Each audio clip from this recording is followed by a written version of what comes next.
Hi, kia ora, good morning. I'm just documenting this dream I had. It's not going to be a very big live, but I dreamt I was in this beautiful cathedral, and I got called over by Nigel Farage. He was like, Debbie, come over here, come and sit here. And he patted where I should sit, and I went over and I sat down, and it was overlooking the cathedral. Like we were at like this spectators bit where I was almost, my feet were dangling off the edge. We were sitting right at the top, looking down over the cathedral with our feet dangling off the edge. Me, Nigel Farage, and King Charles. And Nigel Farage was talking about watching Prince William and hoping he didn't fall flat on his face, hoping he didn't fall. I hope he doesn't trip and fall. What he was saying, but he was laughing. Gosh, I hope Prince William doesn't trip and fall, he said. And I looked down where all the choir and musicians were, and Anne Widdecome was in this golden robe, and her hair was really beautifully, she'd had like, her hair was curly, like had like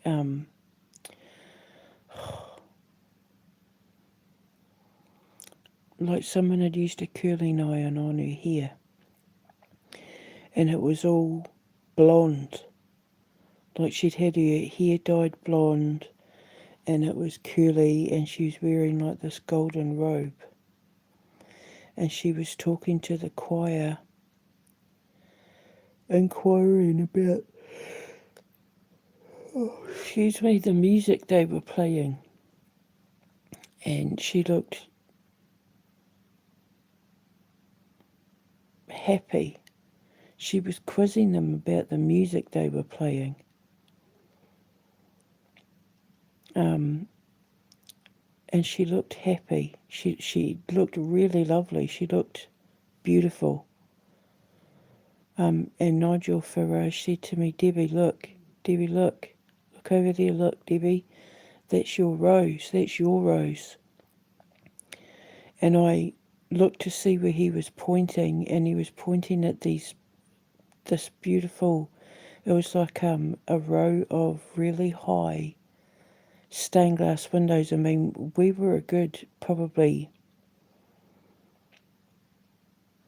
50 feet in the air where we were sitting, looking down over everyone, and these stained glass windows were long and kind of pointy and rounded at the top, like you'd expect stained glass windows to be, but they were quite thin, as in not very wide, but almost as high as the length of the cathedral. Beautiful stained glass windows. And the roses were growing outside, look on the outside of the cathedral up against the window. Absolutely beautiful. And Nigel Farage was saying that was my rose. That's what I want to name my daughter, Rose, Roisin. So he was pointing them out. So, and then I woke up. So she's letting us know that her death had nothing to do with the king or Nigel Farage, which means there was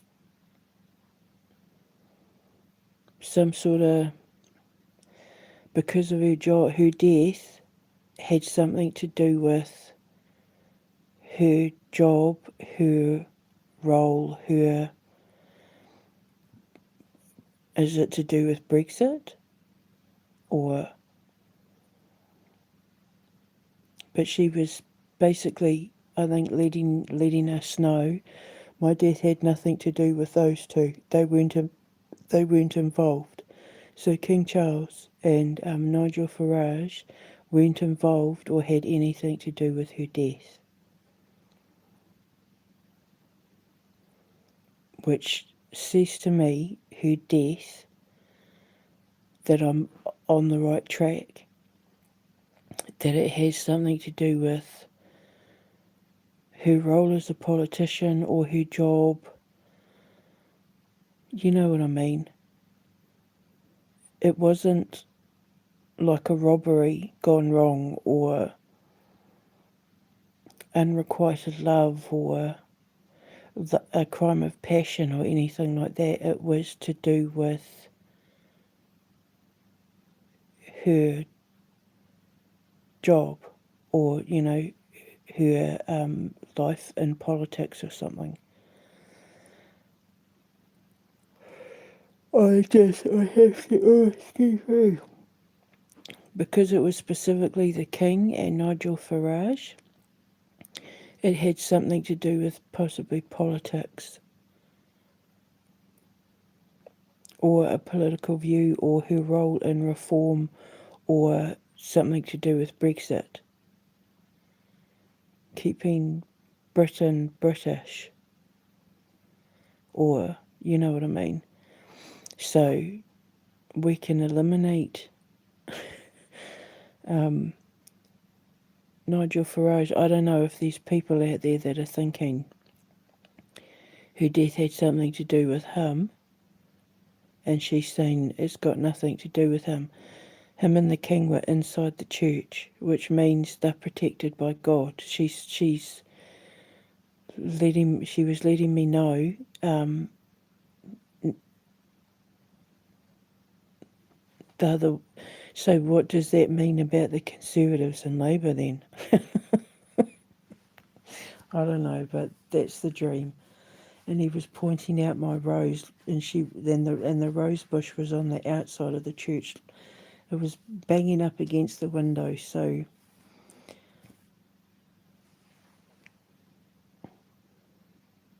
I don't know, maybe I'm about to meet baby daddy or something. I don't know. But yeah, he specifically said that was my rose. It was named after me. It was my named rose. It was beautiful, and it was really, really, it must have been about bloomin' 80 to 100 feet high. And it was kind of a pinky white colour. It was absolutely beautiful. So that was the dream. So Nigel Farage and King Charles have nothing to do with her death, and she was letting me know it. But because it was specifically Nigel Farage and the King, it means that her death had something to do with her role in politics, her opinion on Brexit, Britain, something to do with Brexit, Britain, politics.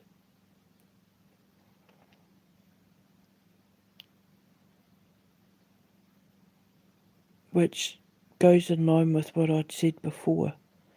Someone trying to get her to change her mind about something or to not do something. So, and I think the person is older than what, you know how they arrested a 26-year-old? This, I don't think he was 26. I think he was a little bit older than that. A lot older than that.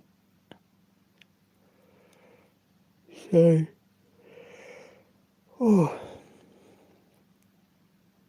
I just keep thinking London thug.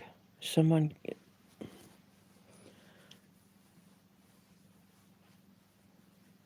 a London thug. Or thuggery from London. Something like that. But yeah, so I'm just documenting it. So she was pointing out the motive, but also pointing out who wasn't involved.